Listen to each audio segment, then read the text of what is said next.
भक्तिवेदांत स्वामिन्निति नामिने नमस्ते सारस्वते देवे गौरवाणी प्रचारिणे निर्विशेष शून्यवादी पाश्चात्य देशतारिणे वाञ्छा कल्पतरुभ्यश्च कृपा सिन्धुभ्य एव च पतितानां पावनेभ्यो वैष्णवेभ्यो नमो नमः।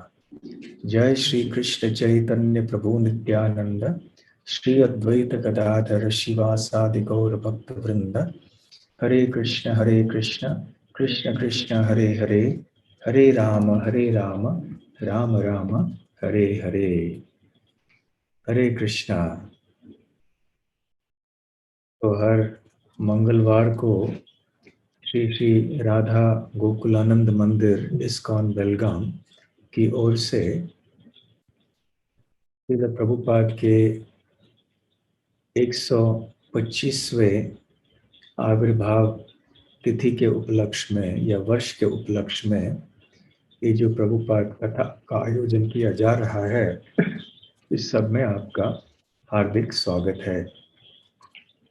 प्रति रविवार विभिन्न भक्त प्रभुपाद जी की कथा करते हैं, प्रभुपाद लीलामृत से और अन्य स्थानों से। तो उसी कथा को हम आज जारी रखेंगे। अब तक कथा ये हुई है कि प्रभुपाद जी कलकत्ता से रवाना हुए 13 अगस्त को 1965 में, और जैसे कोलंबो श्रीलंका पहुंचे 19 को, उसके बाद एक दिन जब और आगे जहाज निकल पड़ी तो 20 तारीख को जन्माष्टमी थी। उन्होंने बीच समंदर में जहाज के भीतर जन्माष्टमी मनाई और उसके बाद वाले दिन तो उनका आविर्भाव दिवस था। और ऐसे चलते चलते वो पहुंचे सितंबर के 18 तारीख या 17 तारीख को बॉस्टन शहर में। बॉस्टन शहर, और उसके बाद वहां से निकल पड़े न्यूयॉर्क के लिए। तो 19 तारीख को वो न्यूयॉर्क पहुंचे। तो इस तरह से 35 दिन पूरे यात्रा की थी उन्होंने कलकत्ता से। और जब बॉस्टन आप और न्यूयॉर्क आप पहुंचे तो वहाँ पर क्या हुआ हम आगे देखते हैं। तो जिस तरह से भगवान की लीलाओं का श्रवण करना, भगवान का गुणगान करना हमारे लिए बहुत आवश्यक है, हमारे लिए बहुत लाभदायक है भक्ति के लिए, उसी प्रकार से भगवान कृष्ण के शुद्ध भक्तों का गुणगान करना, उनकी जीवनी की चर्चा करना, उनकी शिक्षाओं की चर्चा करना, ये हमारे लिए बहुत लाभदायक है। तो भगवान और भगवान के भक्तों को अलग नहीं किया जा सकता है, बल्कि जब हम भगवान के भक्तों का गुणगान करते हैं तो भगवान और भी प्रसन्न हो जाते हैं। और श्रील प्रभुपाद जी इतने विशेष भक्त हैं, उन्होंने आधुनिक काल में एक ऐसा आंदोलन प्रारंभ किया जो शायद ही इतिहास में किसी ने किया हो इस प्रकार का, कम से कम पिछले अनेक शतकों से। क्योंकि सारे विश्व भर में भ्रमण करके केवल 12 वर्षों में उन्होंने 100 से अधिक शाखाओं की या मंदिरों की स्थापना की। उन्होंने हजारों की संख्या में भक्त बनाए। 80 से भी अधिक उन्होंने किताबें छाप ली। तो इस तरह से जो उन्होंने कर दिखाया वो बिल्कुल अद्भुत है। तो ऐसे श्रील प्रभुपाद के बारे में हम जब सुनते हैं, और विशेष करके क्योंकि वो हमारे संस्था के संस्थापक आचार्य हैं, तो उनके बारे में सुनना हमारे लिए नित्य नियम से बहुत आवश्यक है। तो खैर, अभी प्रभुपाद जी आप पहुंचे न्यूयॉर्क। अभी हमें ये याद रखना चाहिए कि क्योंकि जब शुद्ध भक्त मनुष्य समाज में रहते हैं, उनका बर्ताव भी साधारण मनुष्यों की तरह ही प्रतीत होता है। वो भी इसी तरह से भ्रमण करते हैं, चाहे हवाई जहाज में हो, चाहे नौके में हो, वो भी खाते हैं, पीते हैं, सोते हैं। तो इस तरह से हमें ये एक विचार मन में आने की संभावना है कि अरे ये तो साधारण व्यक्ति हैं। परंतु इस तरह के अवज्ञा से हमें बचना चाहिए। अति परिचयात अवज्ञा, तो इससे हमें बच लेना चाहिए। तो ये हमारे लिए शायद साधारण लग सकती है बातें, परंतु साधारण नहीं है। उन्होंने हमें अपने जीवनी से दिखाया है कि कितनी तपस्या उन्होंने की इस आंदोलन को शुरू करने के लिए। 70 साल के आयु में समुद्र पार करके अमेरिका गए। पहले कभी भी वो विदेश नहीं गए थे। वहाँ पे बस एक परिवार का पहचान थी वहाँ पर। और वो भी अधिक समय के लिए नहीं रह पाते थे वहाँ पर। तो और पैसे भी ज़्यादा नहीं थे। बिल्कुल जब वो उतरे तो जेब में 40 रुपए थे और कुछ $20 या ऐसे कुछ थे। और वो $20 कहाँ से मिले? जो जहाज के कप्तान थे, कप्तान पंड्या, उनको उन्होंने उनके नए नए जो छपे हुए भागवत हैं, पहले 2 स्कंद, वो उनको बेच दिए, इसलिए उनको वो $20 मिल गए। और फिर जेब में भारत से लाए हुए 40 रुपए थे, वो $7 उस जमाने के। तो इस तरह से प्रभुपाद जी जब निकले तो उनके मन में कितनी श्रद्धा हुई होगी, कितनी निष्ठा हुई होगी, कितना साहस हुआ होगा कि ऐसा कदम उन्होंने उठाया। तो खैर जब वो पहुंचे जलदूत जहाज के द्वारा न्यूयॉर्क में, तो जैसे ही शहर के निकट पहुंचे समुद्र में से, तो उन्होंने वहां के गगनचुंबी अट्टालिकाओं को देखा। बड़े बड़े बड़े सारी इमारतें, और इतने कभी बड़ी इमारतें भारत में तो दिखे नहीं थे। उस समय में कितने लंबे होते थे इमारत, ज्यादा से ज्यादा 5, 6, 7, 8, 10, बस। इससे अधिक लंबाई में तो बिरला ही कहीं इमारत दिखाई पड़ते थे। वहां जाके उन्होंने एम्पायर स्टेट बिल्डिंग देखा, न जाने कितने मंजिल, शायद 100 मंजिल या अधिक भी थे। तो इस प्रकार से जब वो पहुंचे तो उनको बड़ा आश्चर्य हुआ सारा न्यूयॉर्क शहर को देखकर। और लेकिन जब वहां पहुंचे वो, उन्होंने अपने वस्त्र बदले नहीं। उन्होंने ये नहीं सोचा कि मैं अभी विदेश आया हूँ, तो मुझे अभी विदेशों की तरह वस्त्र पहनने चाहिए। अब ये मेरी धोती है, मेरा कुर्ता है, कंठी माला, तिलक और सर मंगवा के आया हूँ मैं यहाँ पर, तो मैं ये सब बदल लूंगा और इन्हीं के तरह मैं वस्त्र पहनूंगा। ऐसे श्रील प्रभुपाद जी ने नहीं सोचा। उनके पहले भी और लगभग उनके साथ भी अनेक ऐसे भारत से योगी, बाबा, स्वामी इत्यादि सब आए थे। और अधिकतर इनमें से जो भी थे, उन्होंने अमेरिका की वेशभूषा, अमेरिका के खान पान और रहन सहन, इन सब चीज़ों को अपनाया। बल्कि जब बाद में चल के प्रभुपाद जी अनेक लोगों से मिले थे, तो एक भारतीय इसी तरह के स्वामी ने भी कहा था उनसे कि आपको भी इनकी तरह रहना होगा, नहीं तो आप इन तक आपका संदेश पहुंचा नहीं पाएंगे। परंतु प्रभुपाद जी ने कहा कि नहीं, मैं ऐसे नहीं करूंगा। मैं 4 नियमों का पालन करूंगा और उनको सिखलाऊंगा कि आपको भी करना चाहिए। और मैं वैष्णव पोशाक में ही जाऊंगा। इस तरह से श्रील प्रभुपाद जी वहां निकल पड़े। हम्म। और शायद ये ऐसे पहले ही कोई वैष्णव सन्यासी होंगे जिन्होंने वैष्णव पोशाक त्याग नहीं किया। हाँ। तो जैसे वो बाहर निकले, तो स्वयं उनके शब्दों में हुआ ये कि उनको पता नहीं चला कि बाएं चलना है, दाएं चलना है। और आगे चले तो वहां पर एक व्यक्ति उनको मिलने आए। वो कहाँ से आए थे? एक एक कोई कंपनी थी, एक संस्था थी, वहां से आए थे। गोपाल जी के पहचान के एक व्यक्ति थे जो मथुरा में रहते थे, उनका नाम अग्रवाल था। उनका बेटा गोपाल अग्रवाल, वो अमेरिका में रहता था। तो मथुरा वाले अग्रवाल जी ने अपने बेटे को बताया था कि ऐसे-ऐसे वृंदावन से एक स्वामी जी आने वाले हैं, तो उनको अपने घर में रखना थोड़ी देर के लिए, और जब वो न्यूयॉर्क पहुँचेंगे, तो उनको उनका स्वागत करना, अपने साथ ले जाना।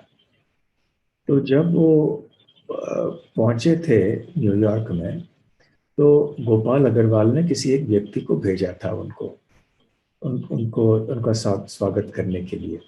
तो वैसे ले गए, तो सीधे सिंधिया कंपनी के दफ्तर में ले गए उनको। आपको याद होगा कि जलदूत ये सिंधिया कंपनी की एक जहाज थी, और वो कंपनी की मालकिन थी सुमति मुरारजी। वो भी एक पुष्टि मार्गीय वैष्णवी थी, बहुत श्रद्धालु थी, इसलिए तो उन्होंने एक टिकट दिया मालवाही ऐसे जहाज में, प्रभुपाद जी को मुफ्त में जाने के लिए अनुमति दे दी उन्होंने।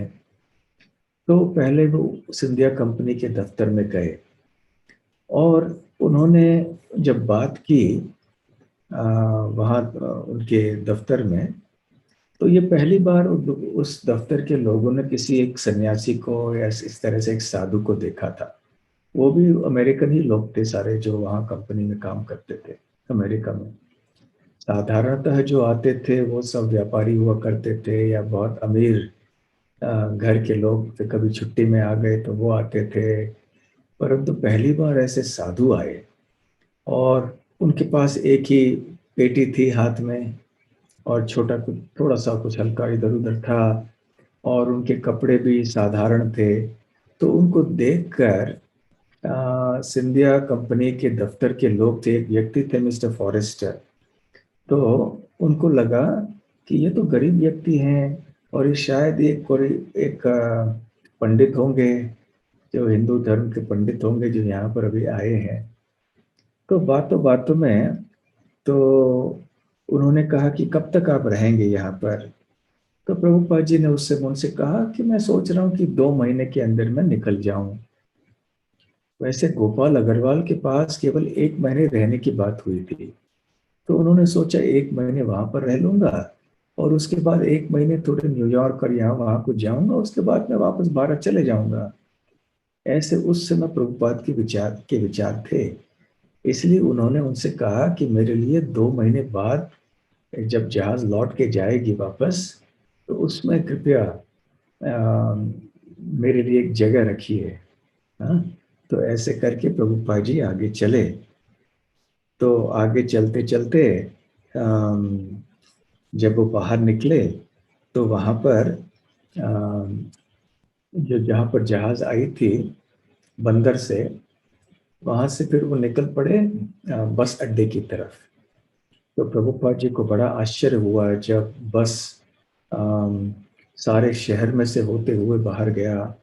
तो ऐसा शहर कभी उन्होंने देखा नहीं था इतना। और फिर नदी पार करके, हडसन नदी है वहाँ पर, वो पार करके न्यू जर्सी साइड में गए, और वहाँ पर इतने विशाल औद्योगिक कारखाने और उनके तरह तरह के और दफ्तर वगैरह थे। खास करके वहाँ जो तेल के को बनाने के लिए जो पेट्रोल आदि डीजल बनता है, उसके बहुत सारे बड़े बड़े कारखाने थे। फिर तेल को रखने के लिए बहुत बड़े बड़े टैंक आदि थे। और जब उन्होंने आगे चल के देखा बाहर, इनको देखा तो बड़ा आश्चर्य हुआ। जब ज्यादा से ज्यादा प्रभुपाद जी कहाँ जाते थे, दिल्ली से वृंदावन जाते थे, और कलकत्ता बम्बई में तो रहे थे, परंतु उस समय अ, वातावरण इतना खराब नहीं था बम्बई, कलकत्ता, दिल्ली आदि में। हम्म। तो वो यहाँ पर जब आए, इतने बड़े बड़े कारखाने उन्होंने नहीं देखे थे, और उनको पता चला कि इनकी संस्कृति कैसी है। और खास करके उन्होंने जो विज्ञापन इधर उधर दिखाई पड़ रहे थे उनको देखा, और उनमें किन किन चीज़ों का प्रचार प्रसार हो रहा था उन विज्ञापनों के द्वारा। कहीं कोई सिगरेट की बात हो रही थी, तो कहीं कोई शराब की बात हो रही थी, कहीं कोई मांस की बात हो रही थी। इस तरह से जो भी कुछ चर्चा हो रही थी, जो भी कुछ दिखाया जा रहा था इनमें, वो सब नियमों के उल्लंघन के संबंध में था। और जब शहर के को छोड़कर वहाँ आगे चले गए, तो बहुत सारे खेत और वगैरह सब उन्होंने देखे। परंतु ये इस तरह के कारखाने और इस तरह के विज्ञापन उन्होंने भारत में भी नहीं देखे थे। आजकल तो भारत विदेश से बुरा हो गया है। यहाँ तक विज्ञापनों की बात है, टेलीविज़न के कार्यक्रमों की बात है, सिनेमा की बात है। परंतु उस समय जब श्रील प्रभुपाद थे 50 से अधिक वर्ष पूर्व, 55 वर्ष लगभग पूर्व, तो अ, उस समय भारत में दशा इतनी बुरी नहीं थी। तो ये सब जब प्रभुपाद जी ने देखा, तो उनके मन में बहुत करुणा उत्पन्न हुई कि अरे कितना घोर अंधकार में ये लोग जी रहे हैं। वैसे इसका अनुमान तो प्रभुपाद जी ने पहले से ही लगा रखा था। जब वो जहाज में चल रहे थे, तो उन्होंने ऐसे कविताएं भी लिखी थी, जिनमें उन्होंने भगवान से प्रार्थना की थी कि मुझे ये पता नहीं कि ये लोग जो कि रजोगुण और तमोगुण में इतने लिप्त हैं, क्या ये मेरी भागवत और भगवत गीता की बातें समझ पाएंगे। तो अभी आके यहाँ पर देखकर प्रत्यक्ष वो अपनी आंखों से देख रहे थे कि यहाँ इंद्र तृप्ति का कितना बड़ा वातावरण है। और धीरे धीरे फिर जैसे वो न्यू जर्सी से आगे पेंसिल्वेनिया नाम के राज्य में गए। उसी देश में बहुत सारे राज्य हैं ना, 50 से अधिक राज्य हैं। तो पेंसिल्वेनिया में गए, पहाड़ के भीतर से सुरंग थे, उनमें से निकलते हुए गए। और जब पहुंचे वो अपने गंतव्य पर, तो बीच रात 12 बज चुके थे। बस अड्डे पर पहुंची बस, और उस गांव का नाम था बटलर, राज्य का नाम था पेंसिल्वेनिया। तो वहां पर गोपाल अग्रवाल उनको लेने के लिए आए थे अपने गाड़ी में। तो उन्होंने नमस्कार किया, क्योंकि भारतीय परिवार के थे, मथुरा के थे। तो उन्होंने ऐसे अपने पीठ को झुकाकर प्रणाम किया, नमस्कार किया प्रभुपाद जी को, और कहा स्वागत स्वामी जी, आइए। और फिर वो आगे निकल पड़े। 1 घंटा अपने गाड़ी में बिठाकर उनको अपने गांव में ले गए। वैसे पिट्सबर्ग में आए थे ये सब।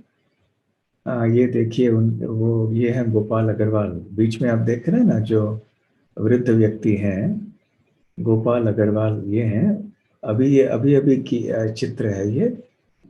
जब जुहू मंदिर आए थे, और उनकी बाएं तरफ, हमारे दाहिने तरफ वो उनके पुत्र हैं, जिनका नाम था ब्रिज। और जब प्रभुपाद जी उनके घर में गए, तो ये ब्रिज केवल 3 महीने के थे। हाँ।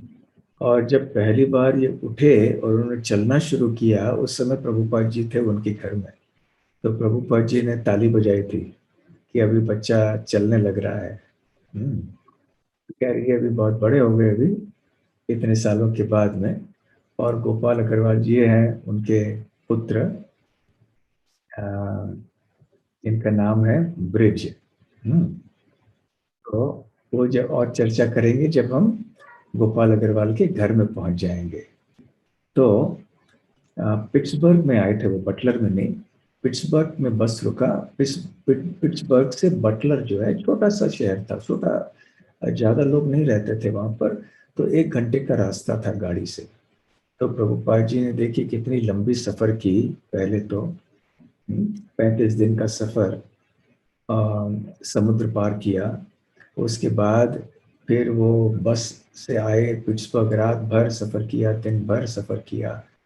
और उसके बाद और अभी आगे सफर करके वो पहुंचे बटलर में, गोपाल अग्रवाल के घर में।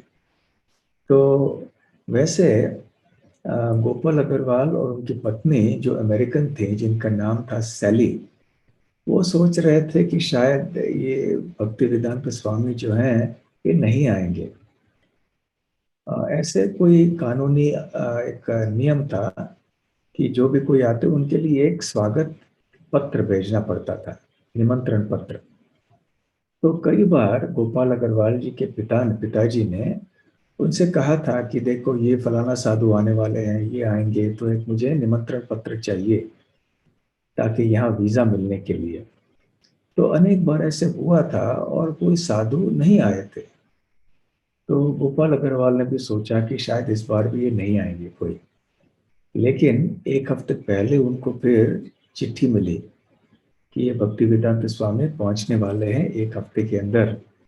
तो तब उनको और उनकी पत्नी को थोड़ा आश्चर्य हुआ और सोचा कि अरे, ये अभी अपने घर में आएंगे, हमने तो ऐसे ही सोचा था कि शायद ये दूसरों की तरह शायद नहीं आएंगे। हम्म। तो उस चिट्ठी में, उस लिफाफे के अंदर प्रभुपाद जी का एक चित्र भी था, ताकि उनको वो पहचान सकें। तो उनको जब देखा तो वो समझ गए कि भाई इनको पहचानने में कोई कठिनाई नहीं होगी, क्योंकि कितने सन्यासी लोग आते हैं अमेरिका में, हाँ, और भारतीय सन्यासी। तो इसलिए फिर उन्होंने कहा ठीक है। अब हुआ ये था कि गोपाल अग्रवाल और सैली अग्रवाल का एक छोटा सा घर था। उसमें दो कमरे थे जहाँ उनके बच्चे भी थे। और ये उनकी पत्नी है। इनका इंटरव्यू ये है प्रभुपाद जी के आने के कितने साल बाद, 17 साल बाद, 1965 में वो इनके यहाँ पर रुके थे। और फिर ये जो एक वार्तालाप हुआ उनके साथ में, ये 17 साल बाद हुआ। हम्म।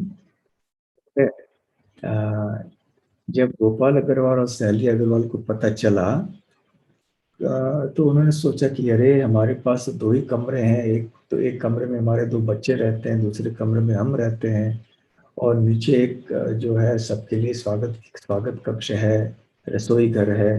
तो उनको नीचे स्वागत कक्ष में ही रखना पड़ेगा। तो कहाँ उनको ठहराएंगे हम। और ये आ भी गए। और मना भी नहीं कर सकते थे, क्योंकि गोपाल अग्रवाल के पिताजी ने उनसे कहा था। तो इसलिए खैर एक कर्तव्यबद्ध होकर उन्होंने उनसे अम, फिर न्यूयॉर्क से पिट्सबर्ग की जो बस का टिकट था वो सब खरीद कर भेज दिया था वहां पे। तो खैर ये बटलर पेंसिल्वेनिया, ये जो शहर है, छोटा शहर, इसमें ज्यादा से ज्यादा 20,000 लोग रहते थे। तो इतना बड़ा शहर भी नहीं था। और ये बड़े बड़े कारखानों के लिए प्रसिद्ध था। तरह तरह के, या तेल के, कोयले के, और पेट्रोल के, और इस तरह से बहुत सी चीजें थी। और फ्रिज बनाने के लिए रबर के वस्तुएं। और साथ साथ में वहाँ पर जो जीप गाड़ी है, जो सबसे पहले जीप गाड़ी बनी, वो इस छोटे से गांव में बनी, छोटे से शहर में बनी। तो वहाँ पर तरह तरह के लोग, ईसाई लोग ज़्यादातर थे, लेकिन शायद हिंदू कोई नहीं थे। शायद गोपाल अग्रवाल पहले व्यक्ति हुए होंगे वहाँ पर जो उस छोटे से शहर में आए और वहाँ रहे। और निश्चित रूप से कोई वैष्णव सन्यासी या कोई साधु पहले इस शहर में नहीं आए थे। तो फिर वो आकर पहुंचे। जब पहुंचे तो प्रातःकाल 4 बज गए थे। तो गोपाल अग्रवाल उनको लेकर आए और सैली अग्रवाल ने दरवाज़ा खोला। और फिर उनको स्वागत कक्ष में ही जो सोफा है, शैया है, वहीं पर उन्होंने उनको कहा कि आप रात को यहाँ पर रुकिए। तो फिर वहाँ पर रहे वो। परंतु क्योंकि उनके पास दो ही रहने के लिए कमरे थे, तो उन्होंने पास वाले किसी एक धर्मशाला एक के प्रकार के का एक स्थान था, जो अच्छी सुविधा थी वहाँ पर। तो वहाँ पे उनको रहने की व्यवस्था कर ली, YMCA। तो उन्होंने कहा कि आप, हमने आपका बुकिंग वहाँ कर लिया है। आप दिन में वहाँ पर दिन में यहाँ पर रहिए, रात को वहाँ सोने के लिए चले जाइए। तो ऐसे ही करते थे प्रभुपाद जी। तो जब यहाँ पर आए, तो ऐसे भारतीय लोगों को तो बहुत कम देखा था लोगों ने। और वो भी एक सन्यासी हैं, बूढ़े सन्यासी हैं। तो सबके मन में एक जिज्ञासा हुई कि ये व्यक्ति कौन है जो अग्रवाल के यहाँ रह रहे हैं। हाँ। तो सैली अग्रवाल ने सोचा कि इतने सारे लोग मुझे पूछेंगे कि कौन आए हैं, ये कौन है, कौन है। तो इससे अच्छा कि मैं सब लोगों के प्रश्न का उत्तर दूं, अच्छा ये होगा कि समाचार पत्र में उनके बारे में कोई लेख छप जाए। इससे कोई मुझे और प्रश्न पूछेंगे नहीं कि ये कौन है, कहाँ से आए, क्यों आए। और सबको पता भी चलेगा कि ये आया, और कोई उनका संग लेना भी चाहे तो मिल सकते हैं उनको। तो पहली बार फिर वो एक समाचार पत्र के दफ्तर में गए। तो उस दफ्तर के व्यक्ति ने बोला कि भाई ये खबर छाप के क्या फायदा, क्या है इसमें। इसमें कोई हमारे जो ग्राहक हैं उनको पढ़ने लायक कुछ ऐसे चाहिए ना, ये कोई बूढ़े सन्यासी आए हैं साधु, तो ये हमारे लिए कोई मतलब की बात नहीं है। फिर वो दूसरे एक समाचार पत्र में गई जिसका नाम था बटलर ईगल। तो वहां पर वो समाचार पत्र के संपादक तैयार हुए, और अगले दिन उन्होंने बहुत अच्छा एक लेख छपवा दिया उनके उस पत्रिका समाचार पत्र में। और लिखा हुआ ये था कि अस्खलित हिंदू भाषा में बात करने वाले एक हिंदू साधु अपने धर्म का प्रचार करने के लिए यहाँ पर आए हैं, इस तरह से। और उनका एक चित्र भी लिया था, और चित्र भी उन्होंने छपवाया समाचार पत्र में। और ये भी कहा, और ऊपर उनके चित्र के नीचे था भक्ति योग के दूत। और फिर प्रभुपाद जी से उन्होंने बातचीत भी की। तो प्रभुपाद जी ने कहा कि मेरा आंदोलन है इस सब के भगवत चेतना को जागृत करना। जो भगवान है वो सबके पिता है, परम पिता है। और मनुष्य देह ये हमारे 84 लाख योनियों में से बहुत दुर्लभ ही प्राप्त होता है। और ये एक अनमोल अवसर है हमारे लिए, हमारे जीवन की सिद्धि प्राप्त करने के लिए। और इस तरह से प्रभुपाद जी ने बहुत थोड़ा सा प्रचार किया उनको। फिर उस पत्रिका उस लेख में ये भी बताया गया था कि किस तरह से वो यहाँ पर आए, और खास करके उनके जो भोजन पकाने के जो पात्र आदि थे वो कैसे थे, वो सब उन्होंने बताया, क्या खाते हैं वो। और वो बिल्कुल शुद्ध शाकाहारी हैं और केवल दूध लेते हैं। इसका मतलब है कि शराब नहीं लेते। केवल दूध लेते हैं इसका मतलब शराब नहीं लेते, क्योंकि वहां के लिए तो साधारण है ना, महिलाएं हों पुरुष हों सब लोग सिगरेट पीते हैं। और शराब पीते, या कम से कम पीते थे उस समय, सिगरेट के आजकल कम हो गया है, लेकिन शराब तो सभी लोग पी लेते हैं। उनके लिए तो साधारण सी बात है, कोई बड़ी बात नहीं है उनके लिए। तो ये केवल दूध पीते हैं। और वो स्वयं बताते हैं कि दूध जो है छोटे बच्चों के लिए और बूढ़ों के लिए चमत्कार का आहार है। और इस तरह से उन्होंने कहा कि यदि अमेरिका के लोग अपने आध्यात्मिक जीवन के बारे में ज्यादा ध्यान देंगे तो वो सच्चे सुख की प्राप्ति कर सकेंगे। और किस प्रकार से वो भोजन बनाते हैं उसका भी संक्षेप में उन्होंने वर्णन किया। एक पात्र है और उसमें इन्हें कई पात्र हैं, और सबसे नीचे वाले पात्र में दाल होता है। और फिर दाल जब तैयार हो जाता है तो उससे जो वाफ निकलता है, भाप निकलता है उसमें से, वशपी। तो हाँ, ये प्रभुपाद जी उनके घर में भोजन बना रहे थे, अपना प्रसाद बना रहे थे। देखिए उनका कुकर दिख रहा है वहां पर कोने में, है ना। तो एक के ऊपर एक के ऊपर एक, और नीचे से जो फिर भाप आता था, वशपी, उससे ऊपर रखे हुए जो सब्जी वगैरह थे वो भी ठीक उबल जाते थे, पक जाते थे वो भी। तो इस तरह से वो जब वहां रहे थे तो इस तरह से बनाया करते थे। तो अभी गोपाल अग्रवाल और सैली अग्रवाल ने सोचा कि ये तो केवल अपने जिन्होंने जो पुस्तकें लिखी हैं केवल उनके लिए कुछ ज़्यादा मुद्रण होने को छपवाने के लिए वो ज़्यादा यहाँ दान लेने के लिए आए हैं, बस थोड़े समय के लिए रहेंगे और जाएँगे। उनके मन में ये कल्पना नहीं थी कि ये यहाँ पर रह के एक आंदोलन अपना शुरू करना चाहते हैं और बहुत सारे लोगों को भक्त बनाना चाहते हैं। ऐसी बात तो उनके मन में थी ही नहीं। और ख़ास करके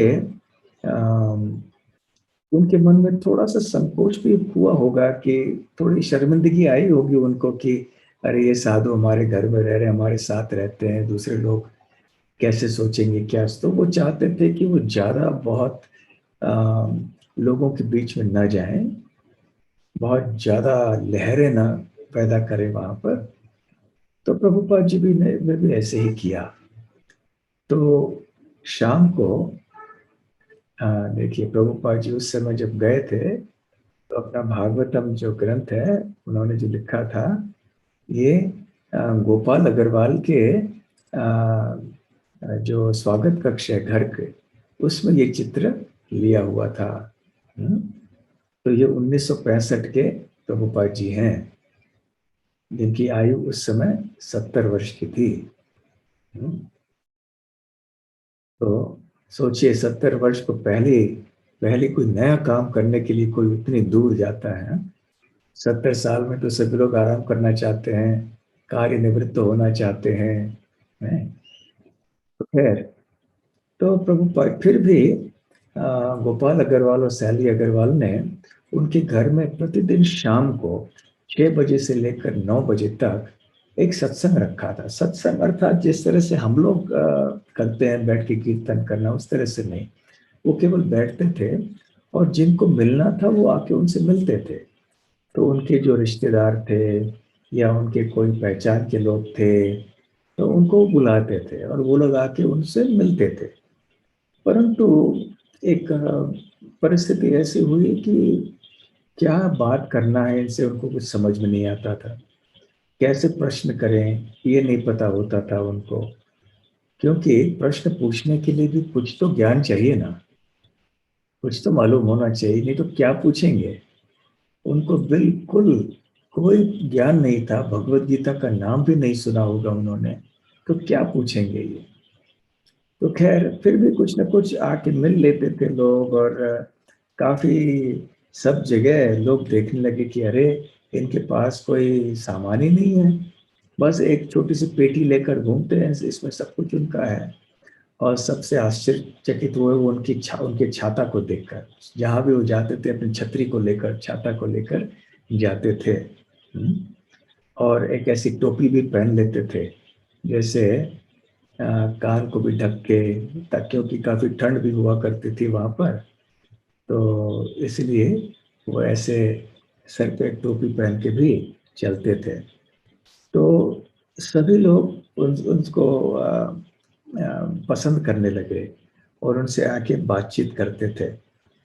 और सैली अग्रवाल बताती हैं कि जब प्रभुपाद जी उनके घर में रहीं, तो उनको बिल्कुल तनाव नहीं हुआ।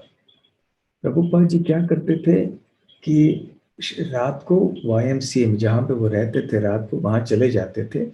सुबह 7 बजे आते थे इनके घर में और फिर यहाँ लगभग 1 बजे तक रहते थे। फिर दोपहर में वापस अपने निवास स्थान में जाते थे, फिर से 6 बजे तक लौट के आते थे। तो फिर भी गोपाल और सैली अग्रवाल के घर में देखिए सुबह 7 से लेकर शाम को दोपहर 1, तो 5 घंटे 8 घंटे दिन में उनके यहाँ पर होते थे वो। तो सैली अग्रवाल कहती हैं कि साधारणतः जब हमारे घर में कोई व्यक्ति आके रहते हैं और खास करके ऐसे व्यक्ति जिनको हम पहचानते नहीं हैं, तो हमारे लिए थोड़ा तनाव होता है कि इनको कैसे सँभाल के रखें, उनको कोई असुविधा तो नहीं हो रही है, उनसे बैठ के बात भी दिन भर करना पड़ता है, हम अपने काम नहीं कर सकते हैं, क्योंकि उनकी अतिथि की सेवा करनी पड़ती है। तो सैली अग्रवाल कहती हैं कि मुझे इस तरह का तनाव या इस तरह की परेशानी बिल्कुल नहीं हुई, क्योंकि वो बहुत ही समझदार थे। जब मैं मेरे बच्चों के साथ में मैं कुछ उनके साथ में थी, तो फिर वो अपने आप बैठ के बस जप करते थे।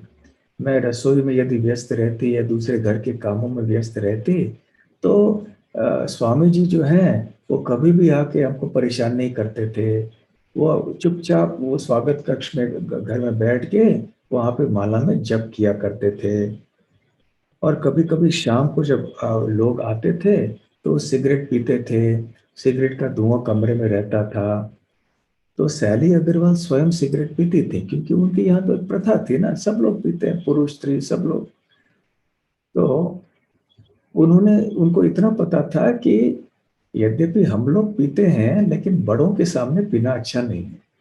इसलिए सैली अग्रवाल बताया करते थे कि हालाँकि मैं सिगरेट पीती थी, परंतु प्रभुपाद जी के सामने मैंने कभी नहीं पिया, क्योंकि मेरे जो ससुर हैं, उनके सामने नहीं पीते थे, ऐसे मेरे पति ने बताया था। तो इसलिए मैं नहीं पीती थी, नहीं लेती थी। और जब मैंने स्वामी जी को देखा, तो मुझे लगा कि ये भी मेरे पिता तुल्य हैं, पिता जैसे ही लगते हैं और थोड़े बुजुर्ग हैं, इसलिए मुझे इनके सामने सिगरेट नहीं पीना चाहिए। और खास करके जब लोग आते थे, अतिथि लोग, उनको कुछ पता नहीं, ये सन्यासी है, साधु है, सन्यासी साधु के सामने कैसे व्यवहार करना चाहिए, क्या करना, नहीं करना, उनको कुछ नहीं पता था। तो वो सब लोग आके सिगरेट पीते थे, कमरे में धुआँ-वुआँ भर जाता था। तो सैली अग्रवाल कहती थी, थोड़ा क्षमा याचना करती थी, तो क्षमा कीजिए स्वामी जी, यहाँ लोग आके सारे कमरे में सिगरेट पी रहे हैं, आप यहाँ बैठे हैं। हुँ? और प्रभुपाद जी कहते हैं, कोई बात नहीं, कोई बात नहीं, कोई चिंता की बात नहीं, कोई चिंता की बात नहीं। तो प्रभुपाद जी को कितना कुछ सहन करना पड़ा। हुँ? कि उस समय उनको कहने के लिए कोई था नहीं कि भाई ये सन्यासी हैं, जरा इनका ख्याल रखो, सम्मान दे दो, प्रणाम करो, पैर छुओ, कोई कहने वाला नहीं था।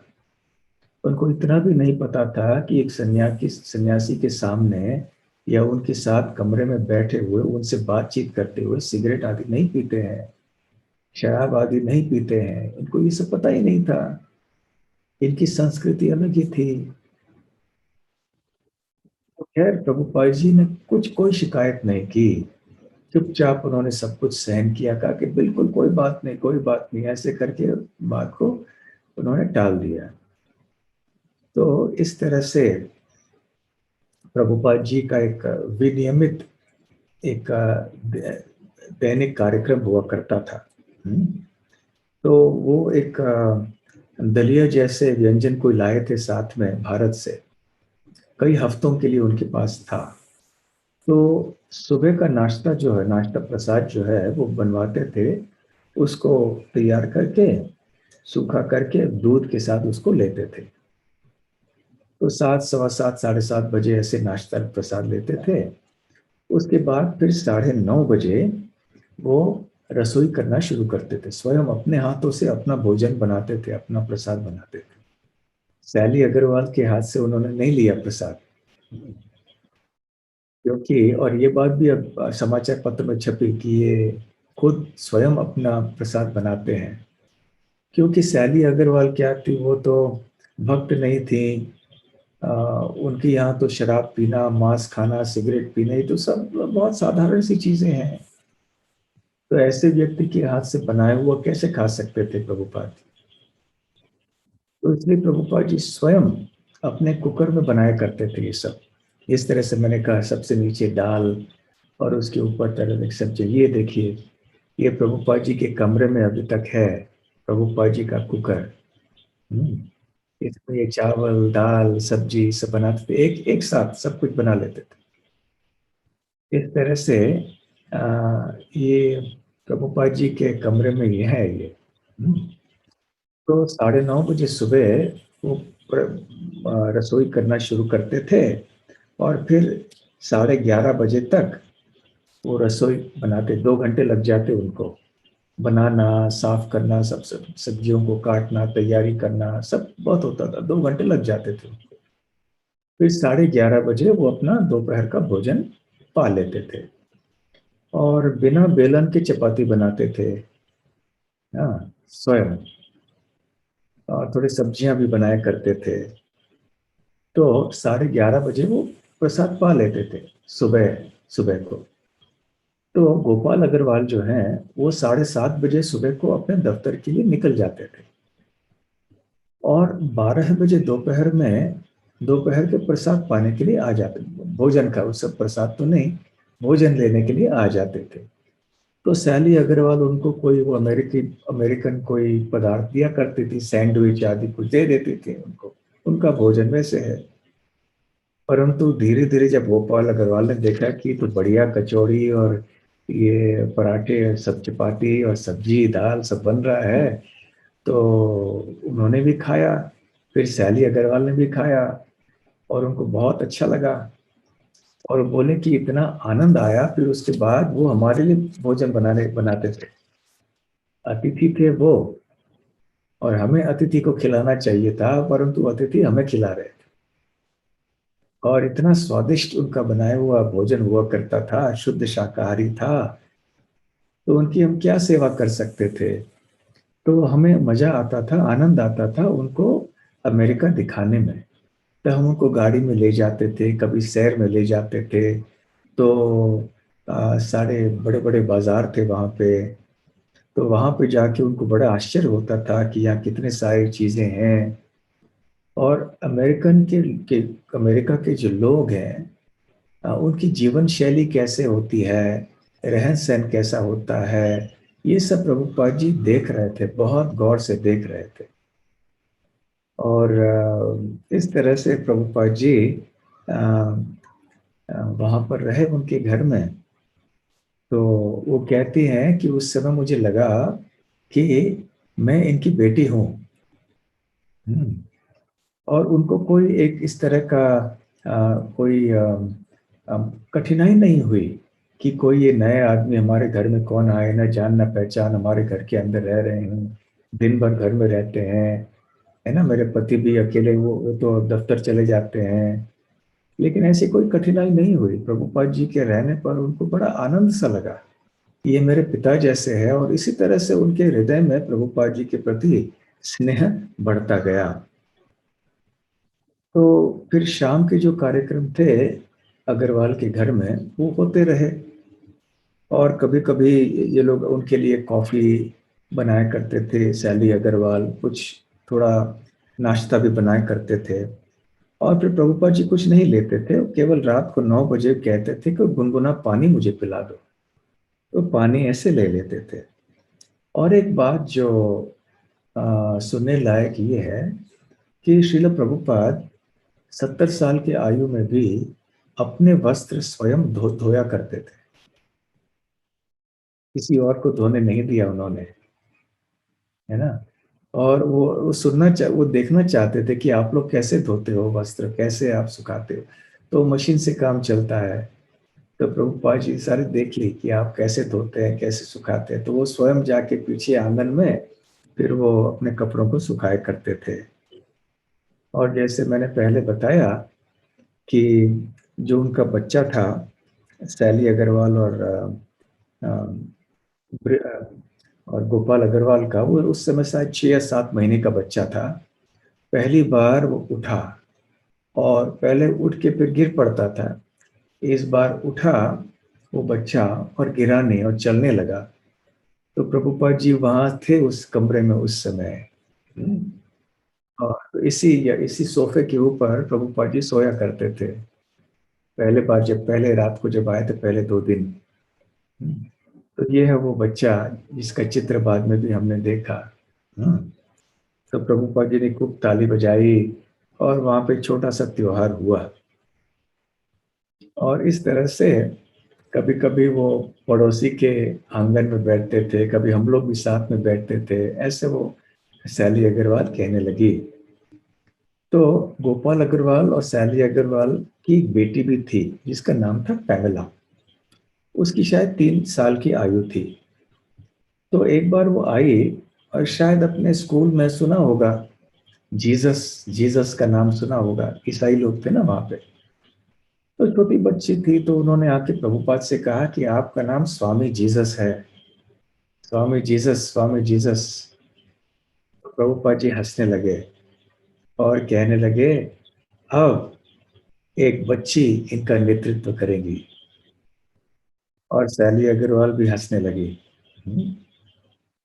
तो ऐसे जब ये समाचार पत्र में खबर छपी थी प्रभुपाद जी के बारे में, तो पास वाले किसी एक शहर में एक कॉलेज के एक अध्यापक थे, प्रोफेसर, जिनका नाम था लार्सन, प्रोफेसर लार्सन। तो उन्होंने सोचा कि ये भाई भारत से आए हुए कोई संत हैं, कोई विद्वान हैं, तो हमारे कॉलेज के छात्रों को के लिए हमें कोई प्रवचन का आयोजन करना चाहिए। तो उन्होंने गोपाल अग्रवाल के घर में फ़ोन किया, पता चला वो दूसरी जगह रह रहे हैं रात को। फिर वहाँ से उनसे बातचीत हुई और फिर उन्होंने प्रवचन की व्यवस्था कर ली और प्रभुपाद जी को लेने के लिए वो आ गए। तो पहली बार किसी भारतीय व्यक्ति से मिले थे वो प्रोफेसर, और भारतीय नामों का उच्चारण करना उनके लिए बहुत मुश्किल था, और ये भी भक्ति वेदांत स्वामी, तो उनके लिए तो बहुत ही मुश्किल हो गया। तो उन्होंने कहा कि आप जरा मुझे बताइए, उच्चारण करके मुझे बताइए कि आपके नाम का उच्चारण कैसे करना चाहिए, क्योंकि जब मैं आपका परिचय दूंगा छात्रों को तो मैं कोई गलती नहीं करना चाहता। तो वो प्रोफेसर बताते हैं कि मुझे कई बार सुनना पड़ा, क्योंकि वो नाम इतना कठिन था मेरे लिए, एक बार दो बार सुनने से मुझे पता नहीं चला। इसलिए प्रभुपाद जी इतने धीरज रख के, बिना कोई गुस्सा किए हुए, उन्होंने बड़े प्रेम से मुझे बार बार एक के बाद एक उनके नाम का उच्चारण किया कि हम कैसे आपको बुलाएं। तो कहा स्वामी जी भक्ति वेदांत। तो ये खैर उनको फिर कंठस्थ हो गया उनका नाम। फिर वहां पहली बार प्रभुपाद जी ने अमेरिका में एक प्रवचन दिया। अब गोपाल अग्रवाल के घर में वैसे लोग आके मिलते थे, लेकिन वो क्या है कि एक वार्तालाप जैसे होता था, प्रवचन जैसे नहीं था। लेकिन इस बार इस कॉलेज में 100 छात्र आए थे, और प्रभुपाद जी ने पहली बार अमेरिका की भूमि में एक प्रवचन दिया। और ज्यादा समय के लिए नहीं, क्योंकि थोड़ा बहुत कीर्तन उन्होंने किया और थोड़ा प्रवचन दिया। फिर 45-50 मिनट में फिर घंटी बजी, छात्रों को दूसरे कक्षा में जाना था। तो पहले प्रवचन के बाद फिर थोड़ा पानी वगैरह उनको पिलाया और दूसरे एक कक्षा में उनको प्रवचन के लिए ले गए।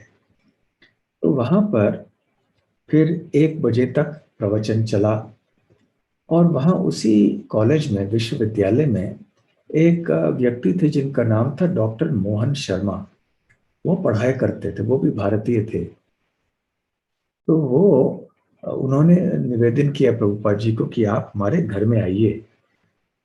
तो प्रभुपाद जी वो डॉक्टर शर्मा के साथ उनके घर में गए, और वहाँ उन्होंने थोड़े अम, अ, ये थोड़े कुछ फल लिए, थोड़ा दूध लिया, वहाँ सबको आशीर्वाद लिया। हम्म। और वो प्रोफेसर बताते हैं कि जब यहाँ स्वामी जी आए, वो ऐसे पेश आए कि मानो कि वो यहाँ थोड़े समय के लिए ही आए हैं, ज्यादा समय के लिए नहीं। और वो केवल अपने पुस्तकों का अनुवाद कर लेंगे, फिर यहाँ से निकल जाएंगे। तो खैर, लेकिन प्रभुपाद जी आगे चल के रहे। हम्म।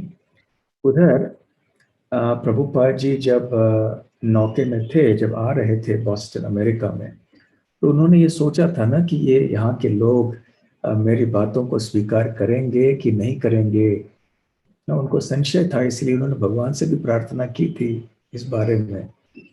और अब जबकि 2 प्रवचन दे चुके थे प्रभुपाद जी, अब वो आ, नीचे मैदान में अभी परीक्षा हो रही थी कि क्या ये लोग वास्तव में समझ पाएंगे कि हम क्या बोल रहे हैं। तो प्रभुपाद जी को थोड़ी प्रेरणा मिली इन 2 प्रवचनों के बाद में। उधर प्रभुपाद जी को एक चिट्ठी मिली सुमति मोरारजी से, और उन्होंने सारी बातें कही, आप कैसे, अच्छा है, हम लोग यहाँ ठीक हैं इत्यादि। आपकी तबीयत जब तक ठीक न हो, आप नहीं आइए, लौट के मत आइए भारत में, आप वहीं तक रहिए, और केवल आपका आंदोलन जब पूर्ण हो जाएगा उस समय ही आप लौट कर आइए। तो फिर प्रभुपाद जी ने सोचा कि सारी चिट्ठी में जहाँ की उन्होंने मेरे तबीयत के बारे में पूछा है और मेरी आशीर्वाद की याचना की है इत्यादि, इस सारे पत्र में सबसे महत्वपूर्ण जो वाक्य है वो अंतिम वाक्य है, जिसमें सुमति मुरारजी ने कहा है कि आप कृपया आपके आंदोलन को समाप्त करके ही आइए, उसके पहले मत आइए। तो प्रभुपाद जी सोचने पड़ गए, क्योंकि उन्होंने तो पहले सोचा था मैं 2 महीने के लिए आऊंगा यहाँ पर, और ऐसे सिंधिया कंपनी के दफ्तर में बॉस्टन में यही बताया था, न्यूयॉर्क में, कि 2 महीने के लिए रहूंगा। लेकिन अब उनके मन में विचार था कि अभी सुमति मुरारजी ने अच्छा सुझाव दिया है कि मुझे यहाँ आंदोलन समाप्त करके ही लौटना होगा, लेकिन कैसे लौटूं? वैसे यहाँ पर रहने के लिए 1 महीने की अनुमति है, फिर और 1 महीने ज्यादा से ज्यादा मैं खींच सकता हूँ, जहाँ वहां ठहर के न्यूयॉर्क में जाके फिर अंतिम मुझे जाना ही पड़ेगा। तो फिर उन्होंने सोचा जब 1 महीना वहां बटलर में समाप्त हुआ तो उनको बटलर छोड़ के जाना पड़ा। उस समय वहां एक बड़ा शहर था जिसका नाम है फिलाडेल्फिया। तो वहां पे एक विश्वविद्यालय में एक संस्कृत पढ़ाने वाले अध्यापक थे।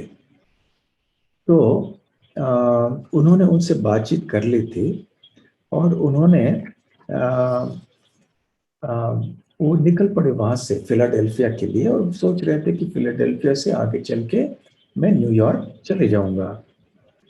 तो सैली अग्रवाल, तो वो कहती हैं कि मुझे बहुत दुख हुआ, यद्यपि इस सज्जन को मिले हुए केवल 1 महीना हो गया था मेरे लिए और ये भी भारतीय थे, परंतु मुझे एक ऐसे मन में एक स्नेह उत्पन्न हुआ कि कैसे इनको इतने वृद्ध है ये, कैसे इनको अकेले छोड़ूं मैं? ये अकेले जाएंगे, ना जान ना पहचान, कम से कम हम लोग यहाँ हैं, हम लोग देखभाल कर रहे हैं। अभी ये फिलाडेल्फिया जाएंगे, फिलाडेल्फिया में कहाँ रहेंगे, क्या खाएंगे पिएंगे? वहां से न्यूयॉर्क जाना चाहते हैं, इतना बड़ा शहर है, क्या करेंगे वो? हम्म। और यदि वहां कुछ ठीक हुआ नहीं, कोई व्यवस्था नहीं हुई तो क्या हुआ? तो सैली अग्रवाल कहती हैं कि मैं बीमार पड़ गई ऐसे, कि ये सोच सोच के कि इनका क्या होगा अभी आगे चल के। तो देखिए, एक महान वैष्णव की सेवा करने से और उनके प्रति आसक्त होने से भगवान बहुत प्रसन्न होते हैं। तो अभी सैली अग्रवाल भले इस जन्म में 16 माला करने वाली भक्त न भी हुई हों, पता नहीं उन्होंने किया या नहीं किया, परंतु ये देखिए आ गई, ये तो, हाँ ये सैली अग्रवाल है, देखिए। हाँ, ये तो बहुत अपने बुढ़ापे की बात है ये। तो भले माला वगैरह नहीं करती होंगी वो, लेकिन देखिए भक्तों के संग में कितने आनंद से बैठी है। हम्म, तो प्रभुपाद जी की कृपा उनको उनके ऊपर तो है ना। और भगवान की कृपा तो होगी, क्योंकि उन्होंने प्रभुपाद जी जैसे शुद्ध भक्त की सेवा की और उनके प्रति आसक्त हुए, उनके बारे में चिंता कर रही थी, इनका क्या होगा, कौन इनको खिलाएगा, कौन पिलाएगा। हम्म, इस तरह से भक्तों के बारे में सोच के उनकी सेवा करने से आध्यात्मिक जीवन में हम बहुत आगे बढ़ते हैं। तो गोपाल अग्रवाल भी बहुत चिंतित थे। फिर गोपाल अग्रवाल ने थोड़े सिक्के, पैसे, जो वहाँ के पैसे होते हैं ना, सिक्के थोड़े दिए, क्योंकि हर चीज के लिए सिक्कों की जरूरत होती है। कुछ भी चाहिए तो वहां जाके टेलीफोन हो या कुछ खरीदना हो, मशीन होते हैं वहां पर, तो थोड़े सिक्के डालने पड़ते हैं। और अब यदि आपको कपड़े भी धोने हो बाहर, तो मशीन होती है, तो उसमें आपको पैसे डालने पड़ते हैं, थोड़े सिक्के डाल के फिर आप अपने कपड़े धोकर ले जा सकते हो। तो इस तरह से गोपाल अग्रवाल जी ने उनको एक छोटी सी थैली में बहुत सारे सिक्के दिए, ये आपको काम पड़ेंगे, काम में आएंगे ये, तो आप साथ में रखिए। यदि आपको स्नान भी करना पड़े, जैसे बस अड्डे में या रेल अड्डे में, कहाँ भी, जहाँ भी हो, तो आपको पैसे देने पड़ेंगे। तो इसलिए ये सब सिक्के हैं, इनको आप डालिए, आप चलिए आगे। तो फिर जब प्रभुपाद जी वहां से निकल पड़े, तो दोनों गोपाल अग्रवाल और सैली अग्रवाल को बहुत दुख लगा। खैर, ये होते हैं सन्यासी। भले जब उनके साथ में रहते थे तो इतने निकटता से रहे, उनके पूछताछ करते थे, ये आप कपड़े कैसे धोते हो, ये कैसे करते हो, वो कैसे करते हो। लेकिन जब जाने का समय आया तो निरासक्त थे, क्योंकि उनका उनकी सेवा थी भगवान कृष्ण के लिए भ्रमण करना, प्रचार करना। एक जगह में रह के आनंद करना ये तो नहीं था उनका उनका उद्देश्य। यहाँ इतने दूर तो इसके लिए तो नहीं आए वो। यदि आराम ही करना होता तो वृंदावन में रह जाते। इतनी अच्छी व्यवस्था उनके लिए थी वृंदावन में। फिर भी